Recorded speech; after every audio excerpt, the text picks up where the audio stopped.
And Sharon, what does it mean to flunk retirement? Well, let's start with the bright side. There are a lot of folks out there that are very optimistic about retirement. There was a new survey out this week by Wells Fargo, a retirement study that showed that 85% of U.S. workers actually think that retirement is going to be a positive new chapter in their lives. They're also realistic, though. Okay. They are worried about certain things. About 40% of them are worried that they're not going to have enough money in retirement. 70% are afraid they're going to run out of money in retirement. Yeah. And almost that many are also worried they don't know what they'd do if they did run out of money in retirement. So they are being realistic about it. It's a couple of things. It can be not having enough money. You feel like you flunk retirement. It can be not knowing what you would do if you weren't working. And that's another reason why people may feel like they're going to fail retirement, because they don't know what their hobbies, interests, what their lifestyle is going to be like, or what family or community will be around them when they retire. Well, that's interesting. I mean, some of these are things that are in your control. Some of them aren't. How much of this is really financial? How much of it is emotional? How do you kind of strip those down? I think it's very much both. I talked to a number of financial advisors, one in particular who wrote a book actually called Retirement Fail.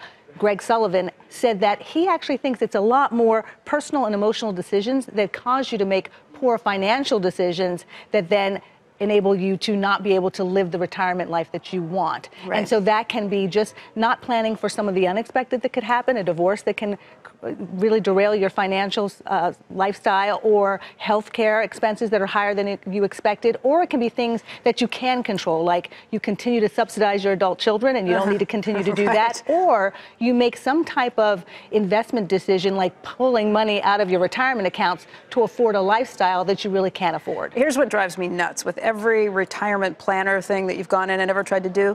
The first question they ask you is, how long do you plan to live after retirement? That's an impossible question to answer. If I could tell you that, I would know how much money I need. That is an impossible question to answer. There was a study out by Legg Mason that said nearly 1 in 3 investors in this study said that they regretted pulling money out of 401k plan too early, and they admitted that it was an emotional decision that caused them to take the money out of the retirement because they plan. wanted something right now. Because they wanted something right now. So how can you avoid failing your retirement? How do you rethink some of these goals? What are lessons we should take away from it? Well, one of them is a major financial lesson we talk about all the time that's sometimes so hard to do.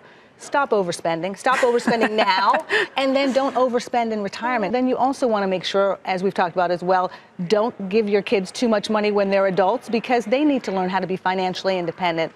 Those things that are unexpected, you never plan for a divorce exactly, but make sure that each partner understands their financial situation and would be prepared if something happened. And in terms of health care expenses, try to stay healthy and figure out perhaps how long you may live. But we don't have to fail, you know? It's not going to be a failure. Just rethink how you're going to do it, and then you get an A+.